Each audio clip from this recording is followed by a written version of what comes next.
Hi കൂട്ടുകാരെ, മിനീസ് കിച്ചണിലേക്ക് എല്ലാവർക്കും സ്വാഗതം. ഇന്നൊരു ഹെൽത്തി റെസിപ്പിയാണ് കേട്ടോ. അവലും എള്ളും വിളയിച്ച റെസിപ്പിയാണ്. ഇത് രക്തക്കുറവിനും ശരീരത്തിനും എല്ലാം നല്ല പറ്റിയ റെസിപ്പിയാണ് കേട്ടോ.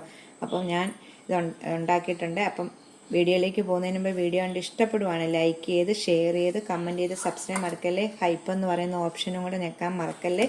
വീഡിയോയിലേക്ക് പോകാം. ഇന്ന് നമ്മൾ അവലും എള്ളും വിളയിക്കുന്ന റെസിപ്പിയാണ് കാണിക്കുന്നത്. ഇത് നമുക്ക് രക്തക്കുറവിനും ഒക്കെ നല്ലൊരു ഐറ്റമാണ് ഇത് കേട്ടോ. അപ്പോൾ ഞാൻ ഈ എള്ളെടുത്തേക്കുന്നത് 1/2 കപ്പ് നല്ലോണം കഴുകി വെള്ളമൊക്കെ തോർത്തി കണ്ടോ ഉണക്കിയെടുത്ത് അത് കഴുകി എടുക്കണം. ഇതിന് നല്ല ചെളിയുണ്ട് കേട്ടോ ഈ എള്ളിന്. അപ്പോൾ അതുപോലെ നല്ലോണം കഴുകിയെടുത്ത് വെച്ചിട്ടുണ്ട്. ഇത് നമുക്കൊന്ന് വറുത്തെടുക്കേണ്ടതാണിത്. 1/2 കപ്പ് എള്ളും 2 കപ്പ് അവലും എടുത്തിട്ടുണ്ട്. ഇത് മട്ട അവലാണ്. നമുക്കിതൊന്ന് വറുത്തെടുക്കാം. ഇത് നമ്മുടെ രക്തക്കുറവിനും ശരീരത്തിനും നല്ലൊരു ഇതാണ് ഈ അവലും എള്ളും കൂടെ വിളയിച്ച റെസിപ്പി കേട്ടോ. ഇതെല്ലാവരും ഒന്ന് ട്രൈ ചെയ്ത് നോക്കണം. എള്ളൊന്ന് വറുത്തെടുക്കാം. പാൻ അടുപ്പ് വെച്ചിട്ടുണ്ട്. എന്നിട്ട് നമുക്കത് ഒന്ന് എള്ള് ആദ്യമേ ഒന്ന് വറുത്തെടുക്കാവേ. നമുക്ക് നല്ലവണ്ണം ഒന്ന് ഇങ്ങനെ മൂത്ത് വരുമ്പോൾ ഇങ്ങനെ പൊട്ടി പൊട്ടി വരും. അപ്പം നമുക്ക് തീ ഓഫ് ചെയ്യണേ. കരിയാതെ നമുക്ക് വറുത്തെടുക്കാം.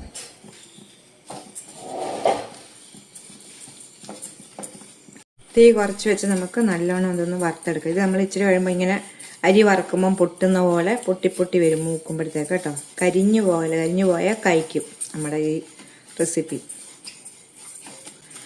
നമുക്ക് ഈ എള്ള് വറുത്തെടുത്തിട്ട് അവലും ഒന്ന് വറുത്തെടുക്കണം. അപ്പം ഈ എള്ള് നല്ലവണ്ണം മൂത്തതയുണ്ട് വെന്നിട്ടുണ്ട്. ഇങ്ങനെ പൊട്ടി പൊട്ടി വരും കണ്ടോ. നിങ്ങൾക്ക് കാണാമെന്നറിയത്തില്ല, പൊട്ടുന്നുണ്ട് കണ്ടോ.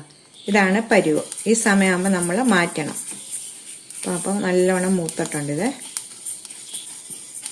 നമുക്ക് ഇനി അടുത്തത് ഇത് മാറ്റി വെച്ചിട്ട് അടുത്ത അവലൊന്ന് നല്ലോണം വറുത്തെടുക്കാം. ഇനിയും അവലിടാവേ. അവലും പെട്ടെന്ന് തന്നെ അവല് നമ്മൾക്ക് വറുക്കുന്ന അറിയാമല്ലോ. ഇങ്ങനെ പിടിക്കുമ്പോൾ നല്ലോണം പൊടിഞ്ഞു പോകുന്ന വിധത്തിൽ നമ്മൾ എടുക്കണം. ദേ നല്ലോണം വറുത്തെടുത്ത് വെച്ചിട്ടുണ്ട് കേട്ടോ. അവലും നീ ഒന്ന് നല്ലോണം മൂപ്പിച്ചെടുക്കാം. അപ്പം അവലിതേ നല്ലോണം അവല് പെട്ടെന്ന് മൂക്കും കേട്ടോ.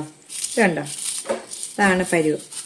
അവലും വറുത്തെടുത്തിട്ടുണ്ട്. നമുക്ക് ഇത് അവലും ഒന്ന് മാറ്റി വെക്കാം. ഇനി നമുക്ക് കപ്പലണ്ടി, നമ്മുടെ സാധാ കപ്പലണ്ടി ഇല്ലേ, വെള്ള കപ്പലണ്ടി, അത് നമുക്ക് 2 ടേബിൾ സ്പൂണ് ഒന്ന് ചുമ്മാ എണ്ണയൊന്നും നെയ്യൊന്നും ഒഴിക്കണ്ട, ചുമ്മാ നമുക്കൊന്ന് വറുത്തെടുക്കാം.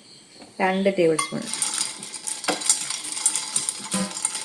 ഇതില്ലാത്തവർ ബദാമോ കശുവണ്ടിയോ ഒക്കെ ഉണ്ടെങ്കിൽ അതാണെങ്കിലും മതി കേട്ടോ. വൃത്തിയായിട്ടുള്ള റെസിപ്പിയാണിത് കേട്ടോ. ഇതൊന്ന് പെട്ടെന്ന് തന്നെ ഇത് നല്ലോണം മൂത്ത് കിട്ടും. ചൂടായി കിടക്കുന്ന പാനാണല്ലോ ഇത്. കപ്പലണ്ടിയും വറുത്തെടുത്തിട്ടുണ്ട്. നമുക്കിത് മാറ്റി വെക്കാവേ. ഇനി നമുക്കൊരു പാത്രം വെച്ചിട്ട് 250 ഗ്രാം ശർക്കരയാണ് എടുക്കുന്നത്. ഞാൻ പൊടിയ ശർക്കരയാണ്, പൊടിയായിട്ട് മേടിച്ചതാണ് അത്. അല്ലെങ്കിൽ സാധാ ശർക്കര എടുത്തിട്ട് നമുക്ക് പൊടിച്ചെടുക്കാം. 250 ഗ്രാം ശർക്കരയ്ക്കകത്തോട്ട് 1/2 കപ്പ് വെള്ളം ഒഴിച്ച് നമുക്കൊന്ന് പാനിയാക്കാം. ഈ ശർക്കരയുടെ സമയത്ത് നിങ്ങൾക്ക് ചക്കര ഉണ്ടെങ്കിൽ അത് നല്ലതാണ് കേട്ടോ, ഹെൽത്തിയാണ്. അപ്പോൾ നമുക്ക് ഇതൊന്ന് നല്ലോണം പാനിയാക്കി എടുക്കാം. അതുപോലെ തിളച്ചാൽ മാത്രം മതി കേട്ടോ. നല്ലോണം തിളച്ച് കഴിയുമ്പോഴത്തേക്ക് പെട്ടെന്ന് ശർക്കര ഇതാവും. ഇത് പൊടി ശർക്കരയാണല്ലോ ഇട്ട് കണ്ടോ.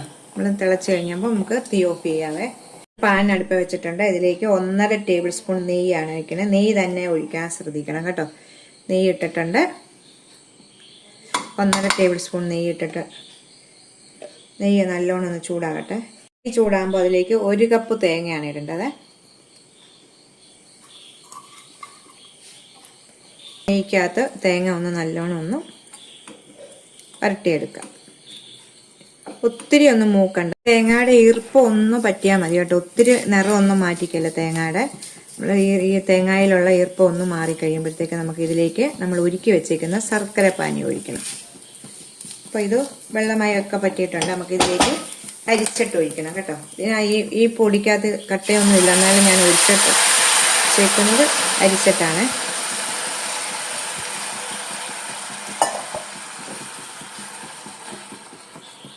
തീ കുറച്ച് വെക്കണം ഈ സമയം. നമുക്ക് ഈ സമയം അവലിടാവേ.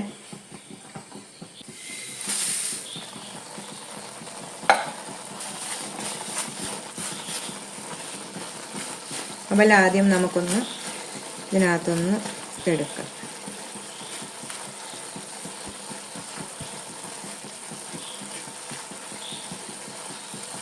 അവൽ ഈ ശർക്കര പാനിക്കകത്ത് നല്ലോണം കുതിർന്ന് കേട്ടുണ്ട്. ഈ സമയം നമുക്ക് എള്ളൂടെ ഇടാം. എള്ളൂടെ ഇടാം. ഇപ്പം ശർക്കരക്കകത്ത് നമ്മൾ എള്ളും അവലും ഇട്ടു കണ്ടോ, നല്ലവണ്ണം വറ്റി വന്നിട്ടുണ്ട്. നമുക്കിനി ഇതിലേക്ക് 3/4 ടീസ്പൂണ് ഏലക്ക പൊടിച്ചതിടാവേ. ഏലക്ക പൊടിച്ചത് 3/4 ടീസ്പൂൺ. 1/2 ടീസ്പൂണ് ജീരകം പൊടിച്ചത്. നല്ല ജീരകം ഉണ്ടല്ലോ, നമ്മൾ അപ്പത്തിനൊക്കെ ചേർക്കുന്ന ജീരകം പൊടിച്ചത്. ഇതിനകത്തോട്ട് നീ ഇച്ചിരി ചുക്കുപൊടിയും കൂടെ ഇടണം. നമുക്ക് മിക്സ് ചെയ്ത ശേഷം ചുക്കുപൊടിയും കൂടെ ഇടാം. ഇനി ഒരു 1/4 ടീസ്പൂണ് ചുക്കുപൊടിയും കൂടി ഇടാവേ. ചുക്കുപൊടി ഇട്ടിട്ട് നമുക്ക് നല്ലോണം ഒന്ന് മിക്സ് ചെയ്യാം. ഇനി നമ്മൾ വറുത്ത് വെച്ചേക്കുന്ന കപ്പലണ്ടിയും കൂടി ഇടേണ്ട കൂടെ ഇടാം. നമ്മുടെ സൂപ്പർ ടേസ്റ്റായിട്ട് ഹെൽത്തി ആയിട്ടുള്ള അവലും എള്ളും വിളയിച്ചത് റെഡി ആയിട്ടുണ്ട്. ഇത്രയേ ഉള്ളൂ, പെട്ടെന്ന് നമുക്ക് ചെയ്യാം. ചെയ്തെടുക്കുന്ന ഇത് കണ്ടോ, നമ്മുടെ കപ്പലണ്ടിയും കൂടി ഇട്ട് നമുക്ക് റെഡിയാക്കി എടുക്കാം. അവലും എള്ളും വിളയിച്ചത് റെഡി ആയിട്ടുണ്ട് കണ്ടോ, സൂപ്പർ ടേസ്റ്റ് ആയിട്ടുള്ളതാണ്. നമുക്കിത് ഓഫ് ചെയ്യാവേ. ഇപ്പം ഞാനിപ്പം വേറൊരു പാത്രത്തിലേക്ക് മാറ്റിയിട്ടുണ്ട് കേട്ടോ. നല്ല ആറിക്കഴിഞ്ഞപ്പോൾ നല്ല ഇത് നമുക്ക് 2 ആഴ്ചയൊക്കെ ആണെങ്കിലും പുറത്തിരുന്ന ഒരു കുഴപ്പമില്ല കേട്ടോ. അത് കഴിയുമ്പോൾ നമ്മൾ ഫ്രിഡ്ജിനകത്തെടുത്ത് വെച്ച് സൂക്ഷിക്കും. അതിന് വരെ ഒന്നും ഇരിക്കത്തില്ല, പെട്ടെന്ന് തന്നെ തീരും. നല്ല ടേസ്റ്റാണ്, നമുക്ക് പെട്ടെന്ന് ഉണ്ടാക്കാൻ പറ്റുന്നതാണ്. എള്ളും ഉണ്ടെങ്കിൽ 2 കപ്പ് അവലിന് 1 കപ്പ് എള്ളിട്ടാലും കുഴപ്പമില്ല കേട്ടോ. ഞാനിപ്പം എള്ള് കുറച്ചാണ് ഇട്ടത്, അങ്ങനെ 1/2 കപ്പ് ഇട്ടാലും കുഴപ്പമില്ല. ടേസ്റ്റായിട്ടുള്ള റെസിപ്പിയാണ്. അപ്പം എല്ലാവരും ഒന്ന്, ഇത് കറുത്ത എള്ളായതുകൊണ്ടാണ് ഇങ്ങനെ ഇരിക്കുന്നത്, കറുത്ത ശർക്കര. അപ്പം നമുക്ക് അടുത്തൊരു വീഡിയോ കാണാൻ. ടാറ്റാ.